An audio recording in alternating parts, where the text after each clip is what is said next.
ఆమోసు గ్రంథం 8వ అధ్యాయం 11, 12 వచనాల్లో జరిగిన సంగతి ఏం జ్ఞాపకం చేస్తుందంటే సువార్త తలుపులు మూయబడతాయి. సువార్త తలుపులు మూయబడతాయి. అందుకని మనం చూసాం, సంఘం ఎత్తబడడానికి ముందు సువార్త ప్రకటించబడాలి. అందరికీ సువార్త ప్రకటించాలి. అందరికీ, ప్రతి వాడికి, గూనోడికి, గుడ్డోడికి, మోగోడికి, చెవిటోడికి, కుంటోడికి, నత్తోడికి, అందరికీ వాళ్ళ విధానాల్లో సువార్త ప్రకటించాలి. అడవి మనుషులు తినేవాడికి కూడా సువార్త ప్రకటించాలి.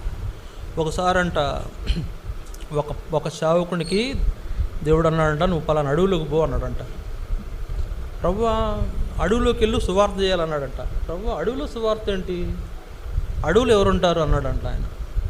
నీకెందుకు, నేను చెప్తున్నాను వెళ్ళు అన్నాడంట. ఇదేంటి దేవుడు, ఆయన తెలియదు ఏంటి పాపం. అడవులు ఎవరుంటారు? అడవులు అన్నీ అడవి మృగాలు ఉంటాయి కదా, జంతువులు, మనుషులు తినే ఉంటాయి కదా, అడవులు ఎవరుంటారు అంటే, సరే మరి దేవుడు చెప్పాడు కదా, వెళ్ళాడంట. వెళ్ళి దేవుడు అడవికి వెళ్ళమన్నాడు, సువార్త చెప్పమన్నాడు. ఇక్కడ ఎవరున్నారు నా సువార్త తింటానికని? ఎవరున్నారు ప్రభా సువార్త చెప్పమంటావు అంటే, నువ్వు చెప్పన్నాడంట. ఇక్కడ ఎవరున్నారయ్యా, ఎవరున్నారు చెప్పమంటావు, నువ్వు చెప్పన్నాడు. ఆ మనిషి చెప్పడం మొదలుపెట్టంట, దేవుడు మారు మనసు పొందండి, దేవుడు నమ్మండి, సువార్త నమ్మండి, పరలోక రాజ్యం వచ్చేస్తుంది అని చెప్పి సువార్త చెప్తుంటే, ఆయన నుంచున్న దగ్గర చెట్టు పైన ఒకడు మనుషులు తినేవాడు ఉన్నాడంట. మనుషులు తినేవాడు ఆయన నుంచున్న దగ్గర చెట్టు పైన కూర్చొని ఉన్నాడంట. అడవిలో మనుషులు తినేవాడు.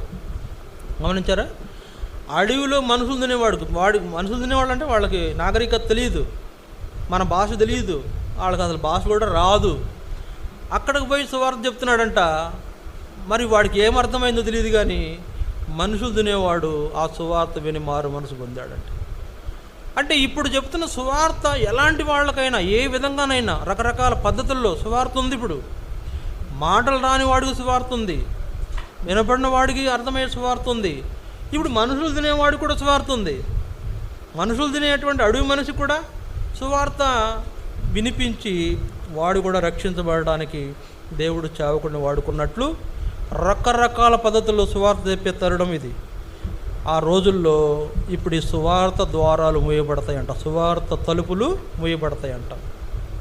సువార్త తలుపులు ఇప్పుడు చెప్తున్నాం, వాక్యం సువార్త చెప్తున్నాం, వాహనాల్లో వెళ్ళి చెప్తున్నాం, ప్రత్యేకంగా గ్రౌండ్లో మరి పబ్లిక్ మీటింగ్లో సువార్త చెప్తున్నాం, కనపడిన వాళ్ళు సువార్త చెప్తున్నాం, అలా స్నేహితులందరూ సువార్త చెప్తున్నాం. అమ్మ, ప్రభువుని నమ్మండి, ఆయన మన కొరకు ప్రాణం పెట్టాడు, మనల్ని విమోచించిన వాడు, మన రక్షకుడు, ఆయన నమ్ముకుంటే పరలోకం అంటే ఎవరు ఇప్పుడు నమ్మట్లా కదా.